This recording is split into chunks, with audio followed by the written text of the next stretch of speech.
Good morning students. आज अपन plant physiology में ascent of shape पढ़ेंगे। असेंट ऑफ शेप का पहले आप लोगों को अर्थ जानना होगा कि असेंट ऑफ शेप होता क्या है। तो प्लांट्स में जो भूमिगत भाग जड़ है वो जल का गुरुत्वाकर्षण के विपरीत पौधे के शीर्ष तक स्थानांतरण रसारोहण कहलाता है। यानी जल का पौधे के शीर्ष भाग तक, जड़ से शीर्ष भाग तक जो जल का स्थानांतरण है वो रसारोहण कहलाता है। प्लांट्स जड़ों द्वारा जल का अवशोषण करते हैं और वाष्पोत्सर्जन की क्रिया के द्वारा जो इनकी पत्तियों में होता है उससे एक बल डेवलप होता है जो प्लांट को ऊपर तक जल का स्थानांतरण करता है। जल का स्थानांतरण जाइलम एलिमेंट विशेष रूप से वाहिकाएं और वाहिनिकाओं के द्वारा होता है। इसके अतिरिक्त जल का जो स्थानांतरण है वो फ्लोएम का कोई योगदान नहीं होता इसके अंदर। अतः इसके लिए कुछ प्रयोग किए गए हैं। पहला प्रयोग है इनका रिंगिंग एक्सपेरिमेंट जो वर्लेन प्रयोग है।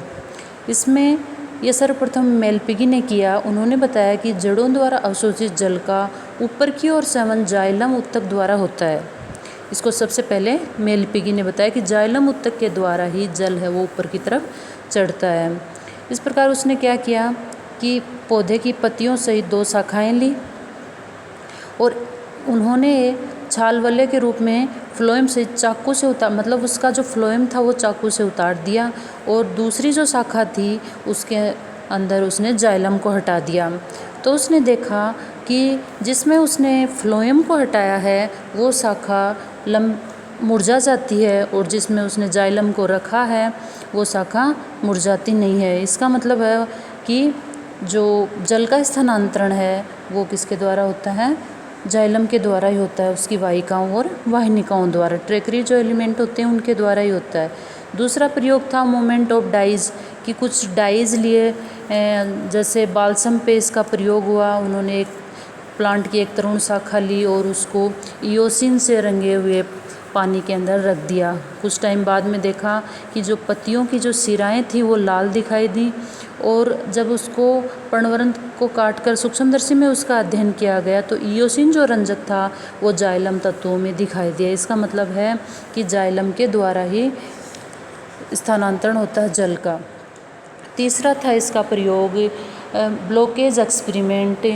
वो काष्ठीय पौधों में किया गया। काष्ठीय पौधे जैसे टीलिया की टहनियों में किया। उन्होंने क्या किया कि चाकू से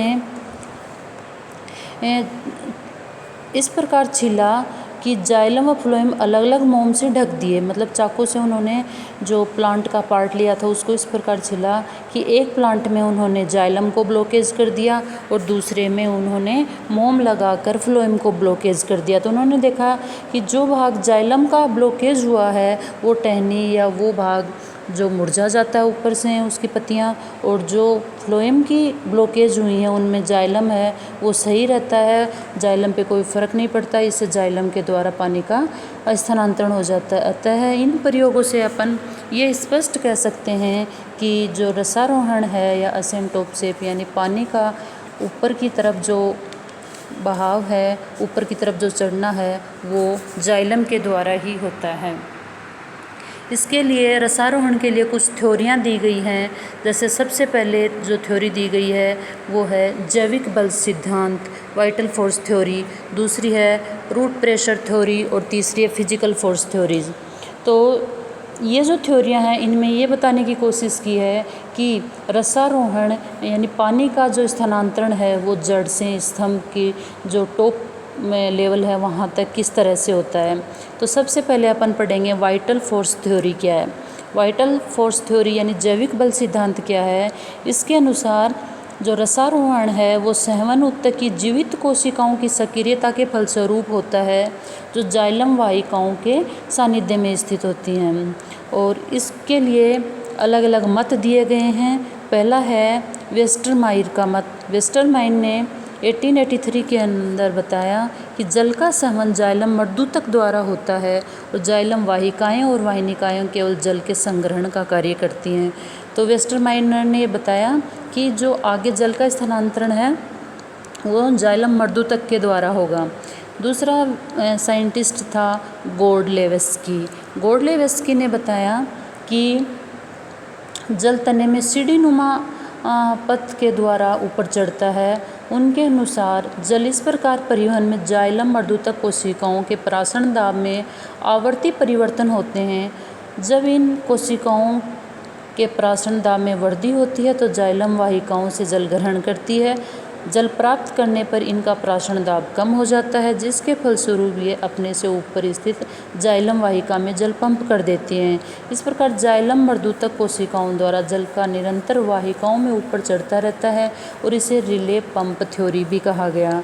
कहने का मतलब है यहाँ जाइलम मर्दूतक और जो जाइलम की वाहिकाएं हैं वो एक सीढ़ी की तरह व्यवहार करती हैं और जाइलम मर्दूतक में और इनके जो प्राशन में अंतर होने के कारण जाइलम मर्दूतक से जाइलम वाहिकाओं के अंदर जो जल चढ़ता है, तो उन्होंने इसके अनुसार एक सीढ़ीनुमा व्यवस्था बताई है।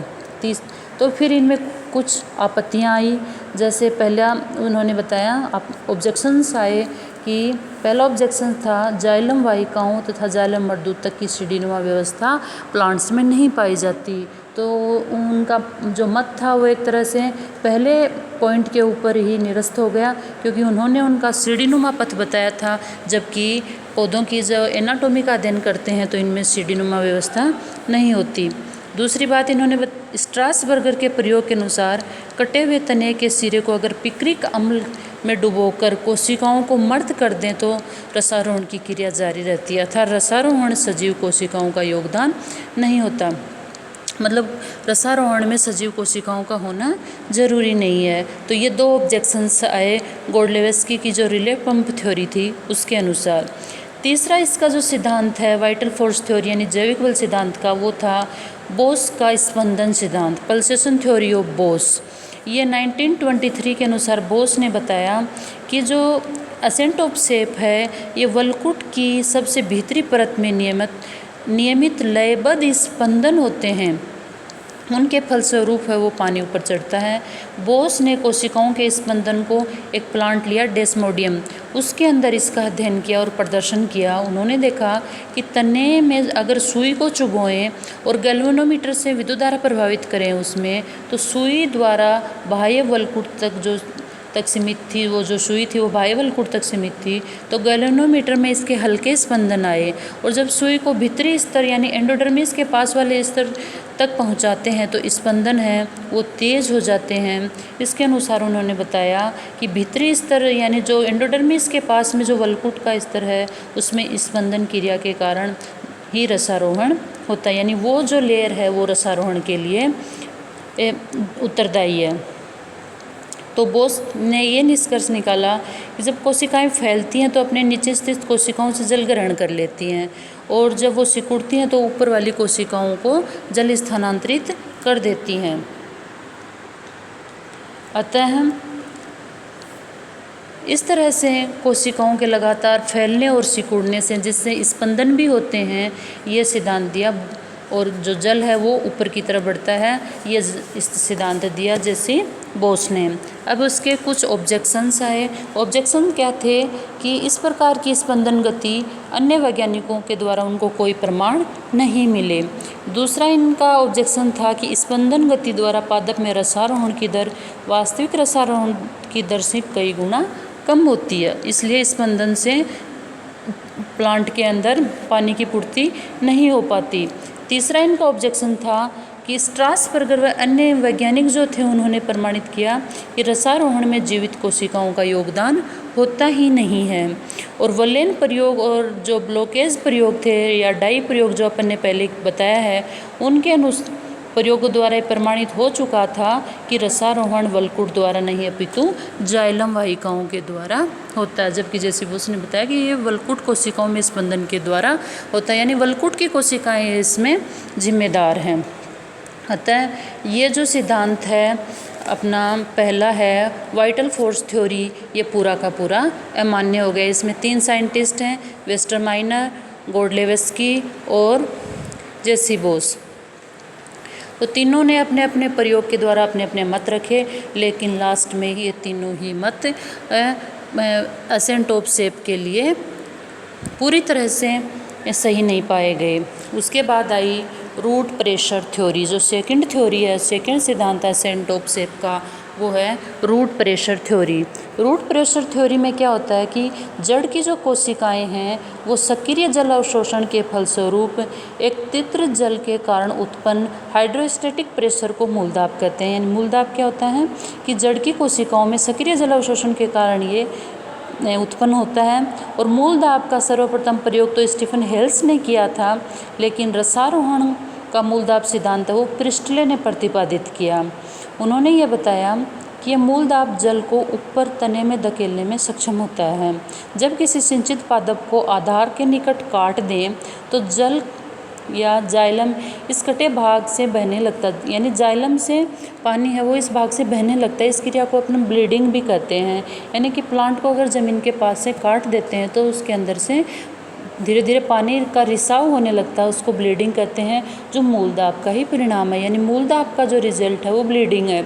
इसका मतलब है कि मूल दाब के द्वारा असेंट ऑफ शेप होता है। स्तंभ के कटे सिरे को अगर रबड़ नली द्वारा मैनोमीटर से जोड़कर अपन मूल दाब की गणना कर सकते हैं, उसको माप सकते हैं। अतः मूल दाब का अधिकतम मान 2 एटमॉस्फेयर होता है। और जो छोटे पौधों के लिए तो ठीक है, लेकिन अगर लंबे पौधों के लिए देखा जाए तो रसारोहण के लिए ये दाब पर्याप्त नहीं माना जाता। अतः रूट प्रेशर थ्योरी भी मान्य नहीं हुई। इसमें भी कुछ ऑब्जेक्शंस आ गए। वो ऑब्जेक्शन है, पहला ऑब्जेक्शन है रसारोहण की क्रिया मूल के अभाव में भी जारी रहती है। अगर मूल को हटा दें तो भी असेंट ऑफ शेप जारी रहता है। दूसरा है कि कुछ जिम्नोस्पर्म हैं जिनमें मूल दाब का अभाव होता है, जबकि यहाँ पे जो जिम्नोस्पर्म हैं उसी के अंदर सबसे लंबे प्लांट्स जैसे चिकोया वगैरह पाए जाते हैं। अतः इन लंबे प्लांट्स में जल का जो असेंट ऑफ शेप है या जल का ऊपर की ओर चढ़ना है वो रूट प्रेशर के द्वारा संभव नहीं है। तीसरा ऑब्जेक्शंस है कि तेज़ वाष्पोत्सर्जन करने वाले पौधों में मूल दाब नहीं देखा गया है, जबकि इनमें ऋणात्मक दाब उत्पन्न होता है। जो मूल दाब का निर्माण न्यून वाष्पोत्सर्जन के समय होता है, जब रसारोहण की दर न्यूनतम होती है। यानी तेज़ वाष्पोत्सर्जन होता है तो कोई तरह का मूल दाब प्लांट में नहीं देखा जाता।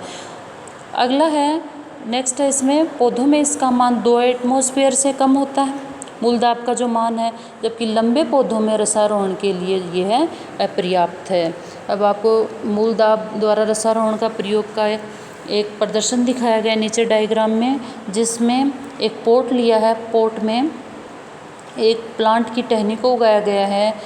इसका जो स्टेम है वो ऊपर से कट कर देते हैं और ऊपर एक रबर की ट्यूब के द्वारा एक ग्लास ट्यूब को लगाया जाता है। तो कुछ समय बाद में देखते हैं कि जो ये ग्लास की जो ट्यूब है उसके अंदर पानी इकट्ठा हो जाता है। इसका मतलब है कि रूट प्रेशर से पानी खींचा जाता है और वो इस रबर ट्यूब के द्वारा ग्लास ट्यूब के अंदर पानी